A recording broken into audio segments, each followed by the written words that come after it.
Bonjour à tous, aujourd'hui nous allons voir quel est le dernier point à inspecter lorsque l'on achète une voiture d'occasion, à savoir le test sur route. Pour cela, il faudra bien évidemment demander l'accord du vendeur.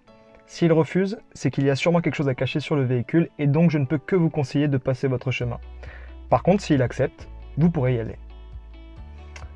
Pour commencer, vérifiez que le moteur démarre bien. Et pour cela, il faudra s'assurer qu'il démarre sans bruit parasite et sans broutage. Surtout, le moteur doit partir dès les premiers tours de démarreur. Donc pour cela, il faudra soit tourner la clé, soit comme sur le modèle ici présent, appuyer sur le bouton démarrage et vérifier.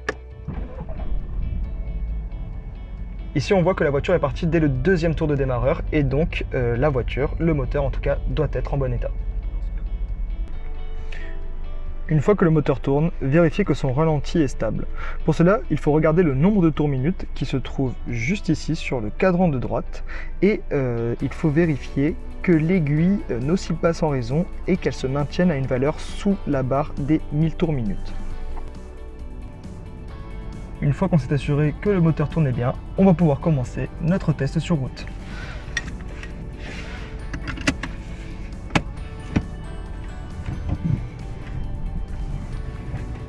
Et pour commencer notre test, on va tout d'abord vérifier l'état de l'embrayage. Donc pour cela, je vous conseille de vous mettre en quatrième et d'essayer de démarrer.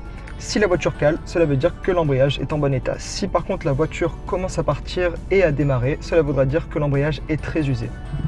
On va essayer. Hop, ici la voiture a calé et donc l'embrayage doit être en très bon état. Une fois que nous avons vérifié l'état de l'embrayage, nous pouvons partir sur la route.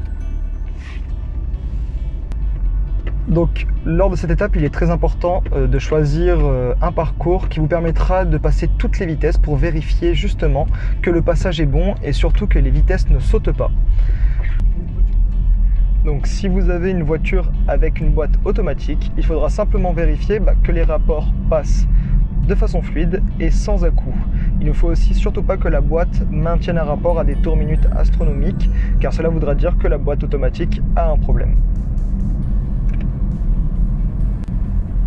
Une fois que vous avez passé l'ensemble des rapports, vous pouvez aussi faire un test de freinage, donc un test de freinage d'urgence. Cette étape est normalement vérifiée lors du contrôle technique, mais il peut être toujours intéressant de le voir, peut-être pour vérifier qu'il n'y ait pas de bruit parasite et donc que les disques ou les plaquettes ne soient pas trop usées. Donc choisissez une route où bien évidemment il n'y a personne, surtout derrière vous. Et une fois que vous êtes bien sur une ligne droite, vous pouvez freiner assez brusquement.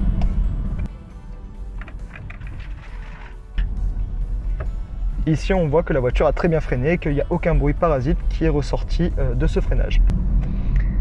À la suite, je vous conseille de faire une forte accélération au départ arrêté pour vérifier que le véhicule prenne bien ses tours, tout simplement. Donc pour cela, il faut se mettre sur une route bien droite, commencer à l'arrêt ou quasiment à l'arrêt, et tout en respectant bien évidemment les limitations de vitesse, je vous conseille de faire une accélération très franche.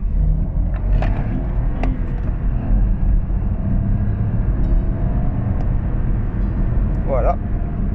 Ici, nous avons vu que la voiture prenait ses tours, qu'il n'y avait pas de broutage, de mauvaise accélération ou de raté.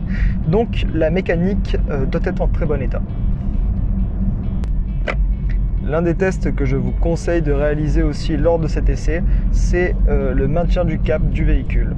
Donc pour cela, il faut se mettre sur une ligne bien droite et laisser la voiture partir bien sûr dans le respect des règles de sécurité et vérifier que la voiture ne penche pas soit à gauche soit à droite. Ici, je laisse la voiture partir et je vois qu'elle maintient très bien son cap, qu'elle reste toujours en ligne droite.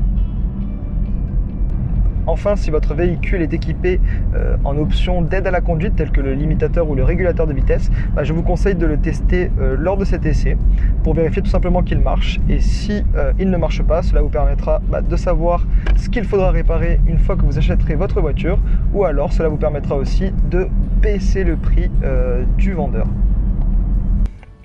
Merci d'avoir regardé nos vidéos, j'espère qu'elles vous auront été utiles à acheter un véhicule d'occasion de façon plus sereine.